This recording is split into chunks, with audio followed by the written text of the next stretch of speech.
اگر ہمیں کوئی شخص کہتا ہے کہ شب برات کو اٹھ کے نفل نہ پڑھو تو بھائی نفل ہم نے پڑھنے اللہ کی رضا کے لیے، ہمیں کسی بندے سے ڈگری لینے کی ضرورت نہیں، نہ تو ہمارے اور رب کے درمیان معاذ اللہ کوئی وسیلہ ہے کہ تو کہے گا تو پڑھیں گے، جب دل کرے گا پڑھیں گے، اور جتنے دل کرے گا پڑھیں گے۔ ہم تو نفل کہہ رہے ہیں، اس کو ہم نے کب کہا ضروری ہے؟ جو عشاء پڑھ کے سو جائے فجر تک سویا رہے، ہم اس کو گناہگار نہیں کہہ رہے، لیکن یہ ضرور کہیں گے کہ گولڈن چانس مس کر دیا اس نے چانس مس کیا ہے، یہ تو اللہ کی رحمت کا موقع تھا۔ حضرت سیدہ عائشہ صدیقہ رضی اللہ تعالی عنہا ارشاد فرماتی ہیں کہ شعبان کی 15ویں رات تھی، یعنی شب برات کی رات، فرماتی ہیں شعبان کی 15ویں رات تھی، میں نے اچانک نظر ڈالی تو حضور میرے بستر میں تھے، پھر میری نظر پڑی تو حضور نہیں تھے، میرے دل میں گمان آیا، خیال آیا کہ شاید کسی اور زوجہ کی طرف حضور کا میلان تباہ ہو گیا ہو، وہاں تشریف لے گئے ہوں۔ فرماتی میں اٹھی باہر گئی تو نبی کریم علیہ السلام جنت البقیع میں تھے، قریب ایک جگہ پہ حضور دعائیں مانگ رہے تھے۔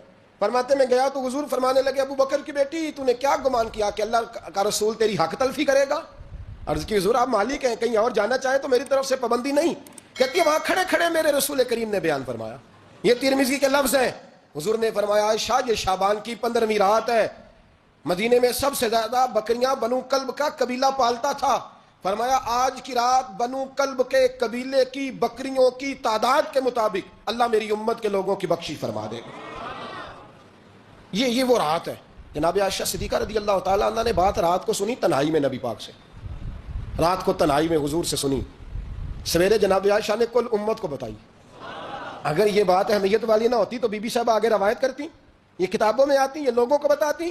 حضرت عائشہ نے روایت کیا اور مولا علی شیر خدا نے تو کھل کے کہا، ابن ماجہ میں حضرت علی سے پیار کرنے والوں کے لیے الگ عنوان، مولا علی نے کھل کے فرمایا شعبان کی 15ویں رات کو رات عبادت کرنا اور سویرے روزہ رکھنا۔ حضرت علی کے لفظ بائی نہیں سیاستہ میں، رات کو روز عبادت کرنا، دن کو روزہ رکھنا۔ ویسے تو رب کریم ہر روز تہجد کے وقت پہلے آسمان پر نزول اجلال فرماتا ہے اور لوگوں کو فرماتا ہے کوئی بخشش مانگنے والا، اور فرمایا ہر روز تہجد کے وقت یہ اعلان ہوتا ہے، پر شب برات کو نا شروع رات سے یہ اعلان شروع ہو جاتا ہے۔ ادھر دیکھو میری طرف، مغرب سے اعلان شروع ہو جائے گا۔ اللہ کرے آپ کو سمجھ آئے، اللہ کرے آپ کو، اور بھائی یہاں بار لوٹ سیل لگ جائے، یہاں ابھی سیل لگ جائے، 5000 والا جوڑا 1500 میں تو رش ختم ہوگا۔ اور بھائی اگر یہ لگ جائے، چلو یہ تو دور کی بات ہے نا، ہم تو لنگر والے لوگ ہیں، اگر لنگر کا اعلان ہو جائے یہ بڑا تگڑا ہے، بڑا تگڑا۔ ہمارے ہاں تو شادی کی روٹی کھلتی ہے تو لوگ آخری روٹی سمجھ کے کھاتے ہیں، کہتے شاید اللہ ماشاءاللہ یہ آخری ہے، اس کے بعد نہ ملے گی۔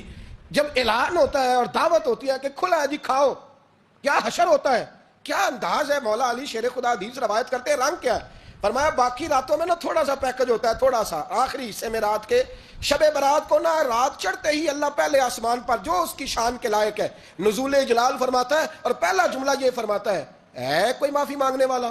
اللہ کرے آپ کو سمجھ آئے، یعنی معافی دینے والا کہہ رہا ہے چلو آؤ ادھر آؤ ذرا معافی مانگو، میں معاف کرنے آیا ہوں، مانگو معافی، ہے کوئی معافی مانگنے والا؟ معاف کر دیں گے۔ اور آپ فرماتے ہیں ہے کوئی رزق مانگنے والا؟ وہ جو بڑی درخواستیں دیتے پھرتے ہیں نا مختلف اداروں میں، وہ ایک درخواست نا کل شب برات والی رات بھی دے۔ اللہ کرے آپ کو سمجھ آئے۔ وہ جو کہتے ہیں نا بڑی بڑی کمپنیوں میں نے اپلیکیشن جمع کرائی ہے تو کہیں کام نہیں بن رہا تو نسخہ دے رہا ہوں، ایک اپلیکیشن کل رات بھی جمع کراؤ انشاءاللہ کام بن جائے گا۔ اور میں نہیں کہہ رہا، مولا علی شیر خدا فرما رہے ہیں، اور وہ خود نہیں فرما رہے، وہ نبی پاک کا فرمان نقل کر رہے ہیں، اور وہ رسول اللہ صلی اللہ علیہ وسلم کی بات نہیں بیان کر رہے، وہ کہتے ہیں رب فرماتا ہے کوئی روزی مانگنے والا؟ سارے سیٹھوں نوابوں جاگیرداروں کے پاس جا جا کے تھک گئے ہو، ایک دن میرے کہنے پر، ایک رات، ایک دیہڑی ذرا شب برات والی لگا کے تو دیکھو، پر شرط یہ ہے کہ یقین کامل ہو، ارادہ یہ، مطلب اللہ معاف کرے آپ نے ناراض نہیں ہونا، لیکن وہ ماحول اس طرح کا ہے کہ شب برات پہ ایک دو ساتھی کو کہا رات کو عبادت کر کہتے جی وہ تو ٹھیک ہے پر سویرے چھٹی نہیں، کام کرنا ہے۔ یعنی رب کہہ رہا ہے کہ تو آ جا شب برات کی رات، جو مانگے گا وہ تجھے، پھر آپ جیسا آپ کا مزاج ہوگا، اللہ تعالیٰ تو بندے کے گمان کے قریب ہے۔ تو میرے رسول پاک علیہ السلام نے ہمیں یہ میسج دیا، پیغام دیا، فرمایا اس رات جو اولاد مانگے گا رب اسے بھی عطا فرمائے گا، اس رات جو اللہ سے بخشش مانگے گا اللہ اسے بھی دے گا، اس رات جو رب کریم سے عزت مانگے گا اللہ اسے بھی عطا کرے گا۔ شارحین نے لکھا اس رات جو رب سے پردہ پوشی مانگے گا اللہ اسے پردہ پوشی بھی عطا کرے گا، جو جنت کا سوالی ہوگا رب اپنے فضل سے عطا فرمائے گا۔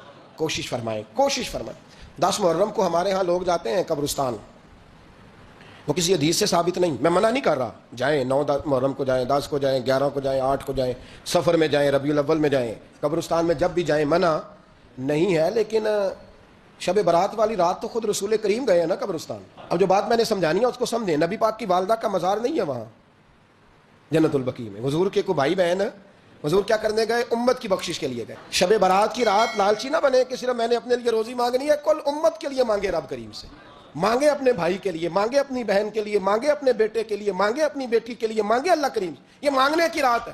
پچھلی راتی رحمت رب دی کرے بلند آوازہ، بخشش منگن وارے کارن کھلا جے دروازہ. آئیں اللہ کی بارگاہ میں اس رات کو کھل کے دعا مانگیں. قبرستانوں میں نا کچھ قبریں ایسی ہیں کہ جو بتاتی ہیں کہ سالوں بیت گئے ہیں کوئی آیا نہیں. کچھ قبریں بتاتی ہیں. اور کچھ بڑے قبرستان بڑے شہروں میں ایسے بھی ہیں کہ جن کا گورکن کہتا ہے کہ مجھے کمیٹی نے کہہ دیا ہے جہاں 4-5 سال کوئی نہ آئے وہاں نئی قبر بنا دیا کرو. وہاں نئی قبر بن جاتی ہے معاذ اللہ. او بھائی کچھ ہیں ایسے، کچھ ہیں.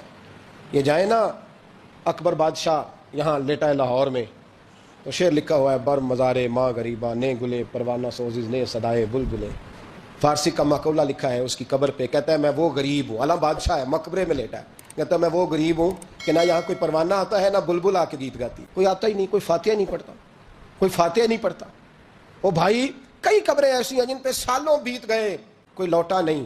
اور مشکات میں حدیث ہے میرے نبی کریم علیہ السلام نے فرمایا جو قبر میں ہوتا ہے وہ تو اس آدمی کی طرح ہے جو دریا میں ڈوب رہا ہے اور وہ انتظار کر رہا ہے کہ میرا بیٹا میرے لیے دعا مانگے، میری بیٹی دعا مانگے. پر بیٹے کو تو 27 سال ہو گئے، ملک سے باہر ہے. کاغذ بنے گے تو ابے کی قبر پہ آئے گا نا.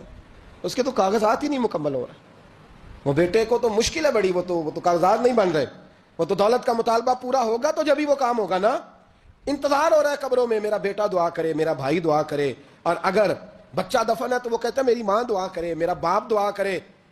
کوشش کریں شب برات بعد از مغرب یہ رواج پیدا کریں. یہ رسول اللہ کا طریقہ ہے صلی اللہ علیہ وسلم. قبرستان میں جائیں اور جا کر کے وہاں اللہ تبارک و تعالیٰ سے دعا مانگیں کہ یا اللہ جو اس قبرستان میں لیٹے ہیں وہ بھی، اور جو آج تک کلمہ پڑھنے والے دنیا سے گئے وہ بھی، اور جو قیامت تک جائیں گے وہ بھی، اے اللہ تو سب کی بخشش فرما دے. اللہ کی رحمت کو محدود نہ کریں کہ صرف مجھے بخش دے، اسے کہیں یا اللہ کل کی بخشش فرما. ساری امت کے لیے دعا کریں. شب برات کی رات نفل پڑھیں. ہمارے ہاں محفل ہوتی ہے ہر سال الحمدللہ، بڑے شوق سے بڑا خوبصورت ہم اہتمام کرتے ہیں. لیکن میں اکثر دوستوں سے کہا کرتا ہوں کہ جن کو اکیلے میں نفل پڑھنے میں مزہ آئے وہ اکیلے میں پڑھیں. کتنی کھلی بات کر رہا ہوں. میں پابند نہیں کر رہا کہ آپ یہاں آئیں گے محفل میں آئیں گے ضروری ہے. بھئی آپ کو اکیلے میں مزہ آتا ہے نا. کچھ لوگ تنہائی میں ہو تو دل زیادہ لگتا ہے، وہ تنہائی میں کریں اللہ اللہ کوئی حرج نہیں. لیکن کچھ ایسے ہیں کہ نعت سنتے ہیں تو دل نرم ہوتا ہے، تقریر سنتے ہیں تو دل نرم ہوتا ہے. تو جن کا اس طرح نرم ہوتا ہے وہ مسجد میں آئے بات سنیں. کچھ کو سب کے بیچ بیٹھ کے رونا آتا ہے. حضرت سعدی شرازی فرمایا کرتے تھے کچھ لوگوں کے آنسو مجھے رلا جاتے ہیں. فرماتے ہیں کچھ کی آنکھیں دیکھ کے رو پڑتا ہوں، لہٰذا میں جب بھی ذکر کرتا ہوں محفلوں میں بیٹھ کے کرتا ہوں. تنہائیوں میں مجھ سے نہیں ہوتا. تو جس سے نہیں ہوتا وہ آئے نا، وہ مسجد میں آئے، رات عبادت کریں. کل مغرب سے پہلے کام سمیٹ لیں سارے، اور مغرب کے بعد یہ رات شروع ہوگی، مغرب کے بعد ایک چھٹی کر لو اللہ رسول کے لیے. کر لیں گے انشاءاللہ تعالی ایک چھٹی. اور توبہ کی رات ہے یہ، توبہ کرنی ہے. توبہ کس کو کہتے ہیں؟ توبہ کا معنی ہے پچھلے گناہ پر پچھتانا، شرمسار ہونا. کہتے نہیں اے کاش میں نہ کرتا. اور وہ لفظوں میں نہیں، جملوں میں نہیں، توبہ رٹی رٹائی نہیں. شرمسار ہونا اور آئندہ گناہ نہ کرنے کا پکا ارادہ کرنا، اس کا نام توبہ ہے. دیکھیں اللہ تعالیٰ فضل کرے. میں نے پچھلے سال کہا تھا پھر کہتا ہوں، مسجدوں سے نا شب برات کی رات، شب قدر کی رات چیخوں کی آوازیں آتی ہیں. لوگ اتنا روتے ہیں نا. رونا چاہیے، کم روتے ہیں زیادہ رونا چاہیے. لیکن سوال یہ ہے کہ اتنا زیادہ لوگ شب برات کی رات روتے ہیں، کیا پھر سویرے بددیانتی ختم ہو جاتی ہے؟ جو رات مسجد میں کھل کے رو کے آیا ہے اس کا پروگرام ہے نا کہ اب ملاوٹ کبھی نہیں کرے گا، اب گاہکوں سے جھوٹ کبھی نہیں بولے گا، اب وہ بددیانتی کا معاملہ کبھی نہیں کرے گا. لیکن رات روتا بھی رہے اور سویرے پروگرام یہ ہو کہ میں نے پھر لوگوں کو فریب دینا ہے، داؤ لگانا ہے. تو اس نے توبہ کیا رات کے، یہاں بس یہ ایکٹنگ کر کے لوٹ آیا. یعنی بڑی سجا بنا کر کے سوار کر کے رات توبہ کی. کیا مطلب ہے توبہ کا؟ کہ توبہ آپ نے کی. حضرت حسن بصری سے کسی نے کہا توبہ کیا ہے؟ فرمانے لگے توبہ یہ ہے کہ جس گلی سے رب نے تجھے منع کیا ہے دوبارہ پھر تو اس گلی میں نظر نہ آئے، تو نظر ہی نہ آئے. اور جس جگہ جانے کا رب نے تجھے حکم دیا ہے پھر تو دوبارہ وہاں سے غیر حاضر نہ ہو. اگر یہ پروگرام ہی نہیں، ارادہ ہی نہیں. بچے ایک دو مجھے کہنے لگے کل حضرت صاحب توبہ کے موضوع پر ہم نے گفتگو کرنی ہے تو کوئی باپ بتائے کہاں پہ ہے. کچھ بچے شاگرد ہیں، کچھ مسجدوں میں جمعہ پڑھاتے ہیں. ایک نے مجھ سے کہا، تو میں نے کہا بیٹے پہلے مسجد میں جاؤ، 2 نفل پڑھو، توبہ کرو، توبہ کا ارادہ بناؤ. یہ رسم نہیں ہے. وہ نعت خواہ بھی تو توبہ کر لینا جو شب برات کے دن لوگوں کو توبہ کرانے آیا ہے اور 25,000 کا سودا کر کے آیا ہے. تو آج اس کام سے تو توبہ کرنا، یہ نوٹ پھکوانے سے تو توبہ کرنا. یہ رسم ہے. ساری رات توبہ توبہ توبہ توبہ. یہ کیا معنی ہے اس کا؟ کیا مطلب کریں؟ امام غزالی فرماتے ہیں کہ ایک آدمی بادشاہ کا گارڈ تھا، سپاہی تھا، اس کا پہرے دار تھا، نگرانی کرتا تھا، بڑی وفاداری سے نوکری کرتا رہا. بادشاہ نے اسے تنخواہ کے علاوہ بھی بڑا نوازا، بڑا نوازا، بڑا نوازا. اسے بادشاہ نے بڑے الاؤنسز دیے، بادشاہ نے بڑا کچھ دیا، مکان دیا. کچھ سالوں کے بعد بادشاہ کو پتا چلا کہ یہ میرے لیے نہیں آتا تھا، اس کی تو میری کنیز پر نظر تھی، اس نے تو رات کی ڈیوٹی اس لیے لگوائی تھی کہ کنیز پر نظر تھی. تو امام فرماتے ہیں کہ بتاؤ پھر وہ بادشاہ اس کے ساتھ کیا سلوک کرے گا؟ وہ کیا سلوک کرے گا؟ تو لوگ کہنے لگے حضور لگتا یہ ہے کہ وہ نا 4-5 حصوں میں کاٹ کے تو کتوں کے آگے پھینکے گا. آپ فرمانے لگے میرا رب تو بڑا ہی کریم ہے، وہ تو ایسے نہیں کرتا، لیکن بتلاؤ اگر اسے پتا چلے کہ یہ رسم کے لیے آیا ہے، اس کی تو نظر ہی مال پہ ہے، یہ تو سویرے بدلے گا نہیں، یہ تو دھوکہ دے رہا ہے، یہ تو توبہ کرنے آیا ہی نہیں، اس نے تو ڈھونگ رچایا ہے، اسے تو پہلے سے خبر ہے. تو پھر تم کیا امید رکھتے ہو؟ پھر کیا رویہ رکھتے ہو؟ شب برات کی رات دھاڑے مار مار کے رونا اور صبح اسی طرح دھوکہ دینا، اسی طرح فریب کرنا، اسی طرح جھوٹ بولنا، اسی طرح بددیانتی کرنا، اسی طرح لوگوں کو لوٹنا. تو یہ رسم نہیں ہے توبہ. توبہ تو بدل جانے کا نام ہے، توبہ تو پھر سنور جانے کا نام ہے. توبہ تو اس طرح ہے جس طرح حضرت ابراہیم ابن ادھم نے کی تھی. وقت کے بادشاہ تھے بادشاہ، جب توبہ کی تو پھر ہر چیز چھوڑ دی، پھر مال لوگوں میں بانٹ دیا اور پھر ٹاٹ کا لباس پہن کر زندگی گزاری. لوگوں نے کہا حضور یہ تبدیلی ہے. فرمایا تبدیلی نہیں، یہ میری توبہ ہے، یہ میری توبہ ہے. جب توبہ کی تو پھر بدل کے کی، جب توبہ کی تو پھر تبدیل کیا آپ نے. یہ کیا توبہ ہوئی؟ ساری رات روتے رہے، سویرے دکان پہ جا کے پھر قسم اٹھائی کہ مجھے تو پڑتا ہی 11,000 کا ہے. یہ توبہ ہے؟ تو آپ نے اور میں نے توبہ کرنی ہے تو انشاءاللہ تعالیٰ اس طرح کرنی ہے کہ پھر 15ویں شعبان کو بدل جائے. یہ جو موقع آتے ہیں نا شب برات کے، شب قدر کے، یہ بنیادی طور پر اللہ تعالیٰ کی طرف سے دی ہوا موقع ہوتا ہے کہ چلو تمہیں چانس دیتے ہیں، تمہیں چانس دیتے ہیں، پابندی کوئی نہیں، لیکن رب کی طرف سے نا موقع ملتا ہے، چلو تمہیں ایک موقع دیتے ہیں، چلو اپنے آپ کو کلیئر کر لو، تمہیں موقع دیتے ہیں. یا اللہ کیا کرے؟ کچھ بھی نہیں، آ کے نا سچے دل سے 2 رکعتیں پڑھ کے توبہ کرو، عرش کا مالک پچھلے سارے معاف کر دے گا. کچھ بھی نہیں، آؤ موقع ہے. ان لوگوں کی باتوں پہ نہ جائیں جو بلا وجہ پریشان کرتے ہیں. ہمیں بھی روز ہی سوال آتے ہیں، دل نہیں کرتا، کچھ باتیں ایسی ہیں جو کرنے کو طبیعت نہیں چاہتی، میں کروں گا بھی نہیں. لوگوں کو شب برات کا حوالہ بھی نہیں مل رہا، حالانکہ ترمذی شریف میں حدیث موجود ہے، صحاح ستہ کی روایت ہے، ترمذی میں موجود ہے. پہلے کہتے ہیں صحاح ستہ سے دکھاؤ، جب صحاح ستہ سے مل گئی تو آپ اور کدھر جانا ہے. اور ابن ماجہ میں موجود ہے مولا علی کی روایت. اور ذرا ترتیب دیکھیے گا، یہ ترمذی کی حدیث ہے. امام ترمذی نے تو پورا باب باندھا ہے 15ویں شعبان پر، پورا باب. اب تمہاری مرضی ہے اگر تم نئی بات کو سمجھنا چاہتے.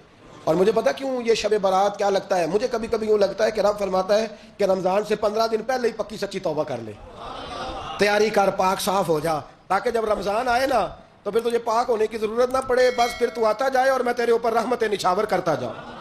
بس تو پہلے ہی تیاری کر، 15 دن پہلے ہی، 14 دن پہلے تیار ہو جا. کل رات اپنے آپ کو ذہنی طور پر تیار کریں، بچوں کو تیار کریں، گھروں کو تیار کریں. اب جب مہمان آتے ہیں نا بڑا کچھ کرتے ہیں، شب برات آئے تو مصلی ایک دفعہ دھویا کریں، ایک دفعہ مصلی دھویا کریں. فرش دھوتے ہیں نا مہمانوں نے آنا ہے تو ایک کمرے کا فرش دھو کے صاف کریں کہ خواتین نے یہاں ساری رات نماز پڑھنی.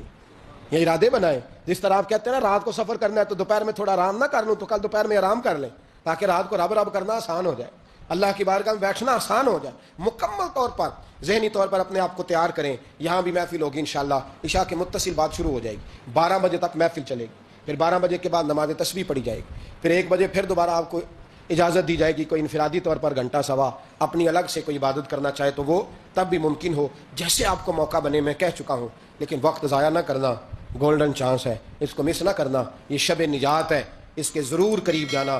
رب کریم سمجھنے کی توفیق عطا فرمائے. آخر دعوانا ان الحمدللہ رب العالمین.